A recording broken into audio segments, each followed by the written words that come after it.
You worked hard, harder than most. You showed up. You did the thing. You stayed late, said yes, pushed through, and still nothing. Still, the life you wanted stayed just out of reach, hovering like a mirage that moves the moment you get close. Here's what nobody told you. Effort was never the missing piece. Something else was. Something quieter, older, almost forgotten. A skill so simple it sounds like a trick, and so rare that most people go their whole lives without ever learning it. The skill of asking. Not asking timidly, not asking with your fingers crossed behind your back, hoping the universe notices your hard work and rewards you out of pity. A different kind of asking, clear, direct, unshaken by doubt, the kind that doesn't beg, the kind that knows. 3 men understood this centuries ago: a slave, an emperor, a statesman forced to end his own life. Epictetus, Marcus Aurelius, Seneca, different lives, same secret. They knew that wanting is not weakness, that asking is not arrogance, that clarity, faith and directness are the real currency of getting what you want. They knew it then. Today, you'll learn it too. If you're ready to stop hoping and start asking, type, "I am ready to ask," before you go any further. Somewhere along the way, you were taught a story. Maybe your parents told it to you. Maybe a teacher, a coach, a boss. The story goes like this: work hard, keep your head down, and eventually life will hand you what you deserve. It's a comforting story. It's also incomplete. And that incompleteness is exactly why so many hard-working people spend decades chasing a life that never quite arrives. Think about the people you know who work the hardest, not the loudest, not the most confident. The ones who genuinely grind day after day with real discipline. Are they all wealthy? Are they all fulfilled? Are they all living the life they actually wanted when they started? If you're honest, the answer is no. Some of the hardest working people you know are also some of the most stuck. That should bother you. It should make you question the story you were handed. The Stoics understood something that gets lost in modern hustle culture. Effort is necessary, but effort without direction is just motion. Epictetus, a man who spent the first part of his life enslaved, taught his students something radical for his time. You must first say to yourself what you would be, and only then do what needs to be done. Notice the order. Not do first, discover what you wanted later. Say it first, name it, ask for it, even if only to yourself, before you spend one more hour laboring toward a target you never actually defined. Most people skip this step entirely. They work hard, but they work hard in the dark, hoping that the accumulation of effort will eventually reveal what they were working toward all along. It rarely does. Instead, it produces exhaustion, followed by confusion, followed by the quiet, creeping suspicion that something is fundamentally missing, not from their effort, but from their aim. Here's an uncomfortable truth. Hard work was never meant to replace clarity, it was meant to serve it. A ship's crew can row with tremendous strength, hour after hour, and still end up nowhere useful if no one has set a course. That's not a failure of effort. That's a failure of asking. A failure to say clearly and specifically, this is where I am going, and this is what I want when I arrive. The Stoics didn't separate the wanting from the working. They saw them as two halves of the same discipline. Marcus Aurelius, ruling an empire, still took time each night to interrogate his own desires and actions, not to punish himself, but to make sure his enormous daily effort was actually pointed somewhere worth going. If an emperor with the resources of Rome needed this discipline, it's worth asking whether you've been skipping it. So here is the first crack in the old story. Hard work on its own guarantees nothing. It only becomes powerful once it's paired with something you've been avoiding, a specific, unapologetic request, not vague ambition, not "I just want to be happy" or "I just want more money." A precise, articulated ask, held with the same seriousness you'd give a business plan or a contract. This is where most people quietly fail, long before their effort ever gets tested. They never ask, they only work. And working without asking is like running without ever choosing a direction, impressive to watch, exhausting to sustain, and strangely, hardly ever effective at getting you anywhere close to what you actually wanted in the first place. There's a difference between wishing for something and asking for it, a difference so subtle that most people never notice they've spent their entire lives doing the former while believing it was the latter. Wishing is passive. It happens in the back of your mind, usually late at night, usually followed by a sigh. I wish I made more money. I wish my relationship felt different. I wish I had the courage to change careers. Wishing costs nothing, which is exactly the problem. It demands nothing of you, and so it changes nothing about your life. Asking is different. Asking is active. It requires you to name the thing out loud or on paper, and to direct your energy toward it with intention. Epictetus built an entire philosophy around a single, sharp distinction. Some things are within your power, and some things are not. Your judgments, your effort, your choices, those are yours. The outcome, other people's opinions, the timing of events, those are not. Here's where most people get asking completely wrong. They ask the universe for things that were never theirs to control. They ask for a specific outcome, a promotion by a specific date, a partner who behaves a specific way, a life free of hardship. And when the universe doesn't comply on schedule, they conclude that asking doesn't work. But they were never asking correctly in the first place. They were demanding control over things outside their power, dressed up as a wish. The Stoic art of asking works differently. It asks for what is actually within reach: your effort, your discipline, your character, your clarity of purpose. And then, and only then, it aims that internal request at an external goal, understanding that the goal may or may not arrive on your preferred timeline. But the asking itself, done honestly, changes how you move through the world in the meantime.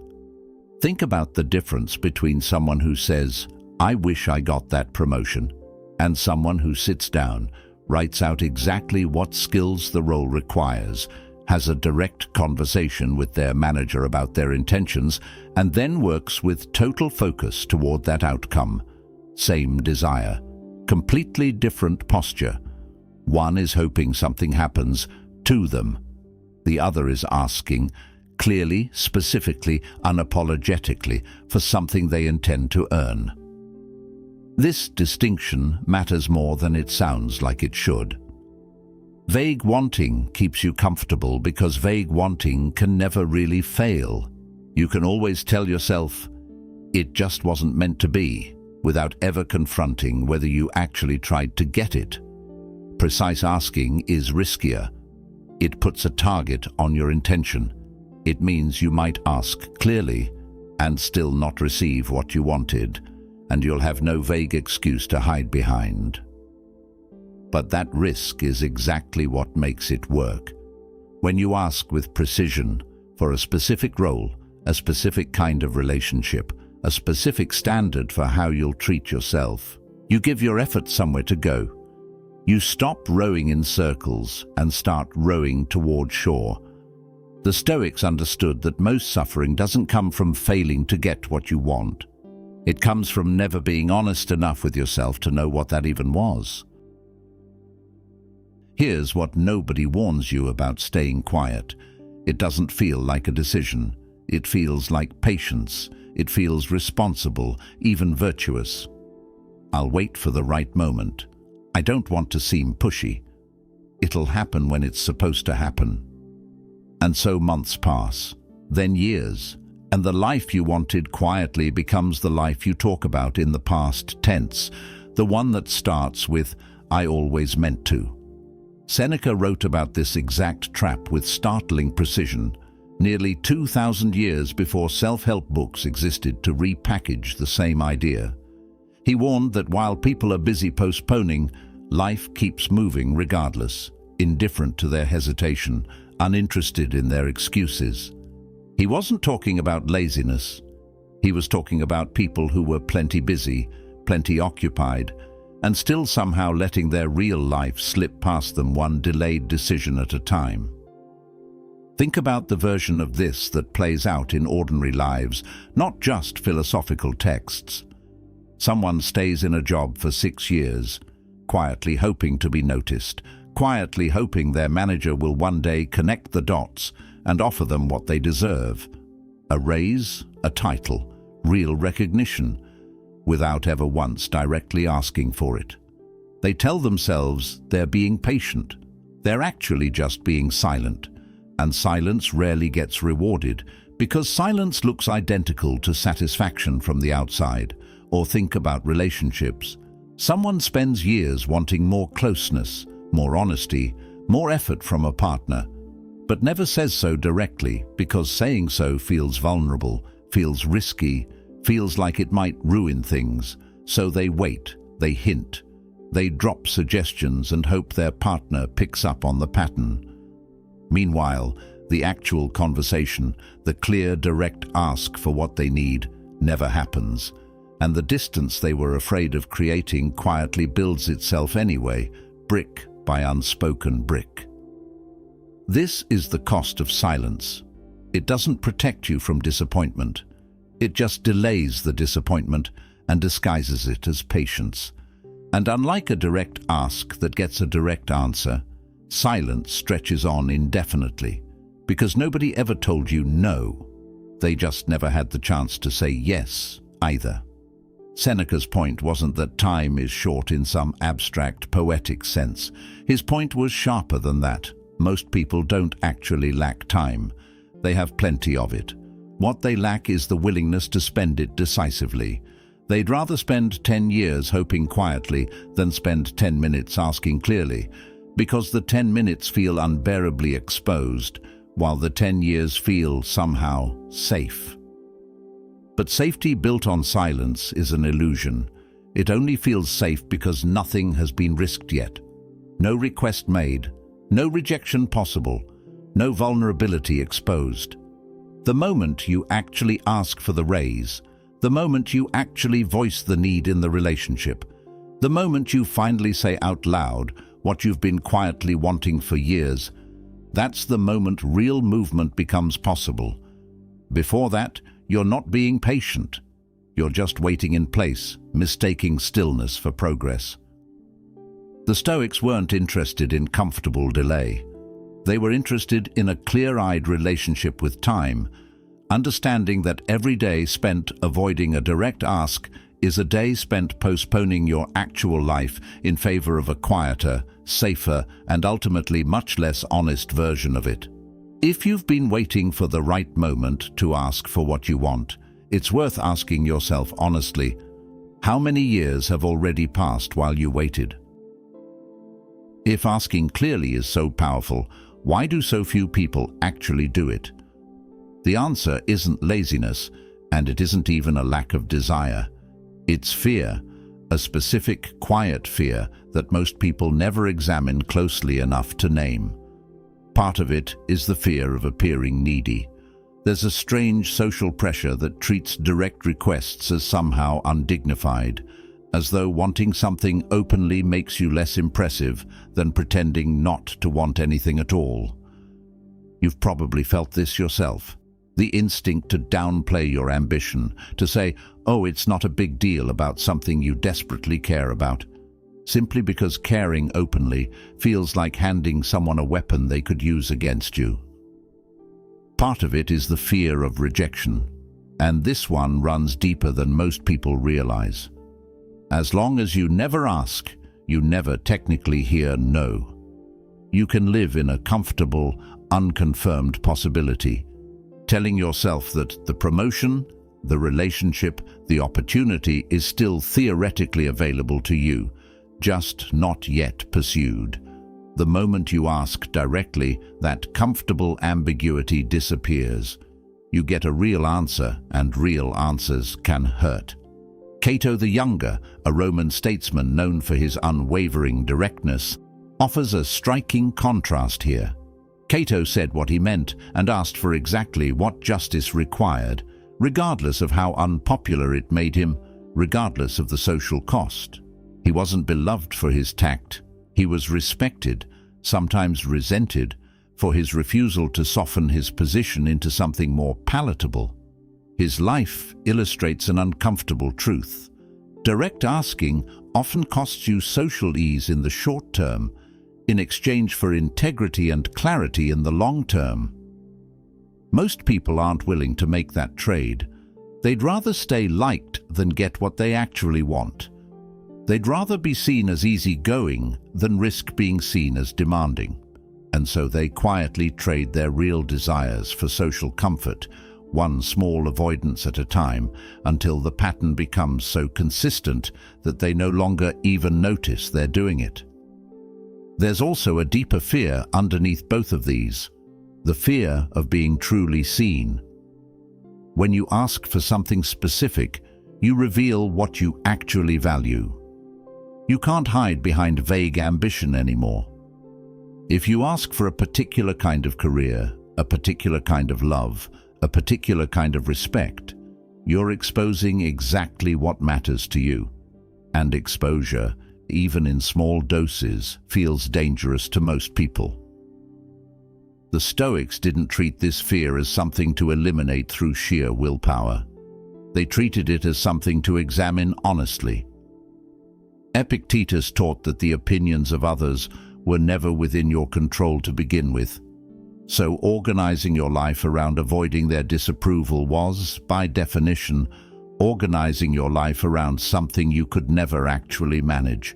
If someone judges you for asking clearly, that judgment was never yours to control anyway, so why let the fear of it dictate whether you ask at all? Once you see this fear clearly, not as a moral failing, but as a very human, very understandable pattern, it starts to lose some of its grip. You begin to notice how often you've softened a request, delayed a conversation, or stayed vague to avoid discomfort, and that noticing is the first real step toward asking differently. If fear is the obstacle, clarity is the antidote, and nobody modeled this discipline more consistently than Marcus Aurelius, a man who ruled the most powerful empire on earth and still found time every single night to sit with a simple, uncomfortable question: what did I actually do today, and was it aligned with what I claimed to want? This wasn't self-punishment. Marcus wasn't interested in guilt for its own sake. He was interested in precision. He wanted to know, with complete honesty, whether his daily actions matched his stated values, and where they didn't, he wanted to name the gap plainly, without excuses, so he could close it tomorrow. This nightly practice is, in essence, the first discipline of asking. You cannot ask clearly for something you haven't first clarified within yourself. Most people skip this step entirely, and it's easy to understand why. Clarity requires sitting still long enough to ask uncomfortable questions. What do I actually want? Not what I think I should want, not what would impress other people, but what do I actually want, specifically, honestly? Most people never get past the first layer of that question, because the first honest answer is often smaller, stranger, or more vulnerable than the version they've been performing publicly. Try this simple exercise, the same kind Marcus practiced in different form nearly 2,000 years ago. At the end of each day, write down exactly what you wanted to happen and exactly what actually happened. Not vaguely, specifically. Not, I wanted things to go well, but I wanted to have a direct conversation with my manager about a raise. and I didn't. That gap, seen clearly and repeatedly, becomes impossible to ignore. It starts doing the work that vague self-reflection never could. This is where the Stoic idea of asking becomes practical rather than mystical. It isn't about manifesting through positive thinking or trusting some vague cosmic order to hand you what you deserve. It's about the unglamorous daily discipline of getting brutally specific about what you want until the vagueness that's been protecting you from disappointment finally gives way to something real enough to act on. Marcus wrote, in one of his most quoted reflections, that people should stop debating what a good person should be and simply become one. That same logic applies directly here. Stop debating what you should want, what would look impressive, what would make sense to other people, and get honest about what you actually want. Then say it, clearly, even if only to yourself at first. Clarity also requires you to distinguish between the outcome you want and the specific request that would move you toward it. I want to be wealthy is not a clear ask. It's a vague hope wearing the costume of a goal. I want to ask my current employer for a 15% raise, backed by 3 specific achievements from this year. That's a clear ask. It has edges. It has language you could actually say out loud to another human being in a specific conversation. This is the uncomfortable, unglamorous work that most people avoid, because vague desires are easier to carry around than specific ones. A specific ask can be denied. A vague hope can only ever quietly fade. But fading isn't peace. It's just disappointment stretched out over a longer timeline, dressed up as acceptance. Clarity, by contrast, gives you something solid enough to act on, something specific enough to actually request from the world, instead of something so vague it was never really asking at all. Clarity alone isn't enough. You can know exactly what you want, ask for it directly, and still face silence, delay, or an outcome that doesn't arrive on your preferred timeline.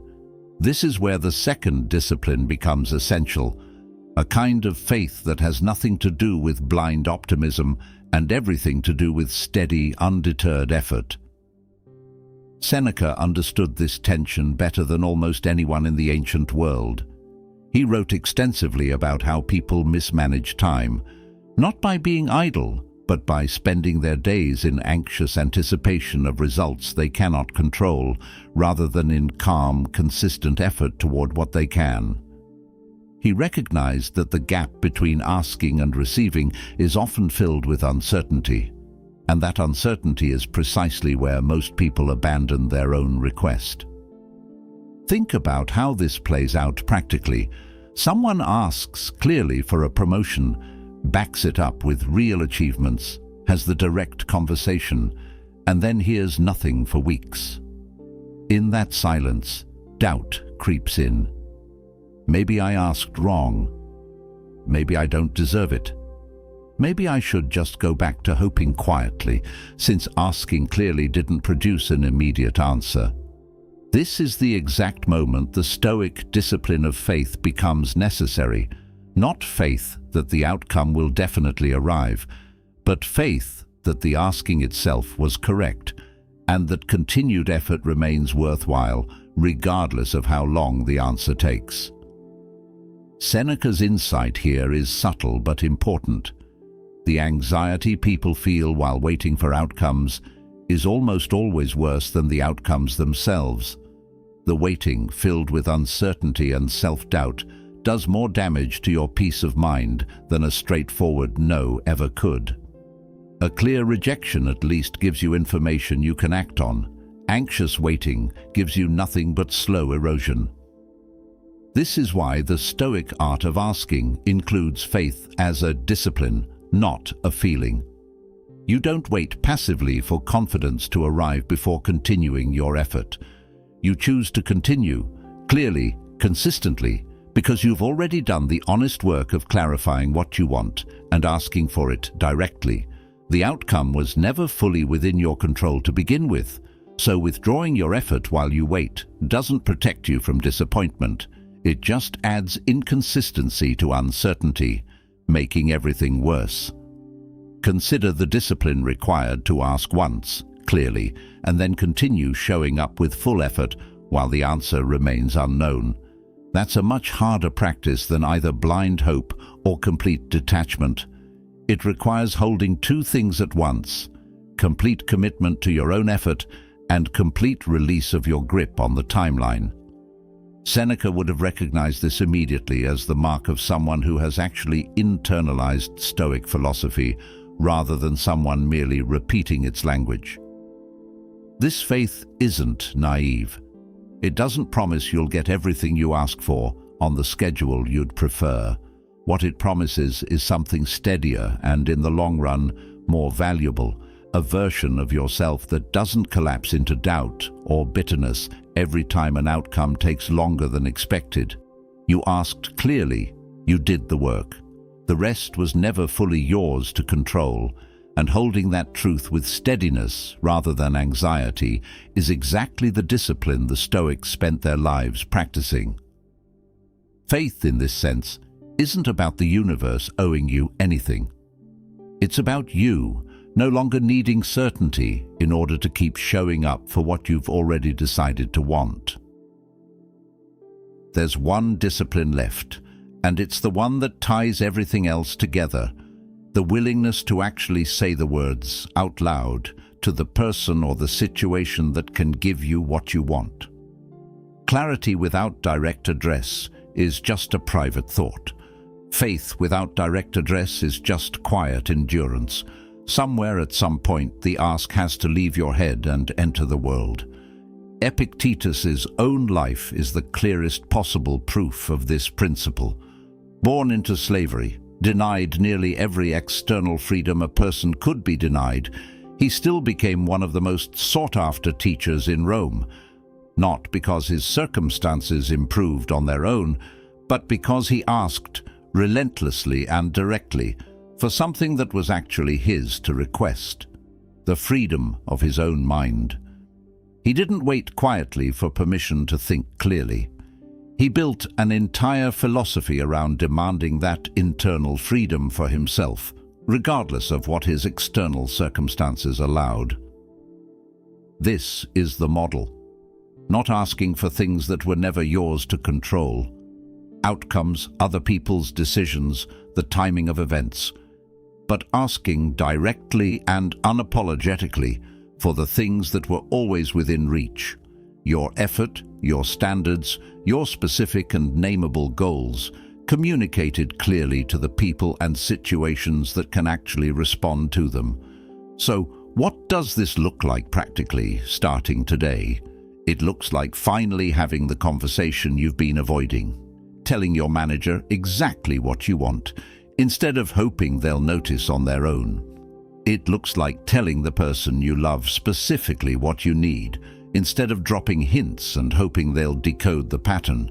It looks like writing down, in plain language, the actual life you want. Not a vague wish, but a specific, sayable request. And then finding the courage to say it to someone who has the power to help you get there. This is uncomfortable. And it should be.